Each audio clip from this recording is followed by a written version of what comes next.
తిరుపతిలో దారుణం చోటు చేసుకుంది. ఉద్యోగం కోసం ఓ కూతురు తండ్రిని కడతెరిచినట్లుగా సమాచారం. దీనిపై పూర్తి సమాచారం మా తిరుపతి ప్రతినిధి మధు అందిస్తారు. మధు, ఏం వింటున్నావు? ఎలా జరిగింది దారుణం? ఎప్పుడు జరిగింది? పోలీసులు ఏం చెప్తున్నారు? మీ దగ్గర ఏం సమాచారం ఉంది? అది ఇవాళ ఉదయం చోటు చేసుకున్న ఈ ఘటన వాస్తవంగా దారుణమైన భావించవచ్చు. తిరుపతి నడిబొడ్డులో ఈ ఘటన చోటు చేసుకుంది. ఐఎస్ మహల్ సమీపంలో నెహ్రూ వీధిలో టీడీ ఉద్యోగి మనోహర్ నివాసం ఉంటున్నాడు. ఇతను టీటీడీ ఎలక్ట్రికల్ డిపార్ట్మెంట్ లో పనిచేస్తాడు. అయితే కొంతకాలంగా వైజాగ్ కు ట్రాన్స్ఫర్ చేయడం జరిగింది. అక్కడే ఉంటూ తరచూ ఇంటికి వచ్చి వెళ్లేవాడు. ఈ మనోహర్ కి ఇద్దరు కుమార్తెలు ఉన్నారు.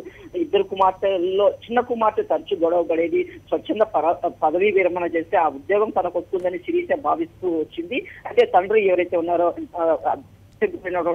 మనోహర్ నిరాకరించాడు. కొంతకాలం నేను మరికొంతకాలం ఉద్యోగం చేస్తానని చెప్తూ రావడం జరిగింది. ఈ నేపథ్యంలోనే 4 రోజులుగా ఇంట్లో గొడవలు చోటు చేసుకున్నాయి. ఈ నేపథ్యంలో ఇవాళ ఉదయం ఈ దారుణమైన ఘటన చోటు చేసుకుంది.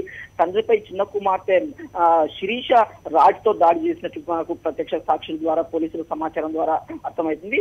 బాగా తీవ్రంగా గాయాల పాలైనటువంటి మనోహర్ వెంటనే ఆత్మహత్యగా చిత్రీకరించే ప్రయత్నం జరిగింది. వెంటనే ఒంటిపై కిరోసిన్ పోసి నిప్పంటించే ప్రయత్నం కుమార్తె చేసిందని కూడా తెలుస్తుంది.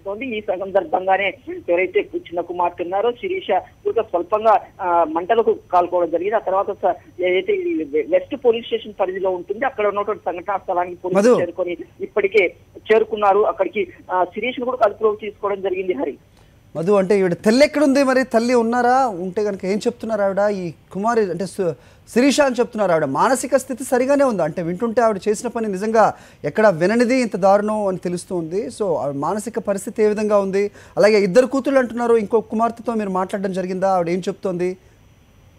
అంటే ఇప్పుడు మాట్లాడడానికి వాళ్ళు నిరాకరిస్తున్న సందర్భం చూస్తున్నాం. మనం సాధారణంగా ఇలాంటి ఇన్సిడెంట్లు తండ్రిని తనయుడు చంపడం మనం ఇటీవల కాలంలో చాలా కాలంగా చూస్తున్న పరిస్థితి. అయితే కుమార్తెనే స్వయంగా తండ్రిని చంపడం అన్న ఘటన వాస్తవంగా దారుణమైంది. స్థానికంగా కలకలం సృష్టిస్తోంది. మనం చూడొచ్చు విజువల్స్ లో కూడా స్థానికులు పెద్ద ఎత్తున గుమ్మికూడి అసలు ఇంటి వద్దకు చేరుకోవడం జరిగింది. వాస్తవాలు తెలుసుకునే ప్రయత్నం చేస్తున్నారు. ప్రస్తుతం ఎవరైతే నిందితురాలుగా భావిస్తున్నటువంటి శిరీష పోలీసుల అదుపులో ఉంది. ఆయన ఎలాంటి వివరాలు చెప్తుందో అనేది అర్థం కాని పరిస్థితి. కుటుంబ సభ్యులు సైతం నోరు విప్పలేని పరిస్థితి. మొత్తం మీద ఏది ఏమైనా చిత్తూరు జిల్లా తిరుపతిలో చోటు చేసుకున్న ఈ ఘటన టీడీడీ వర్గాలతో పాటు స్థానికంగా కలకలం సృష్టించింది.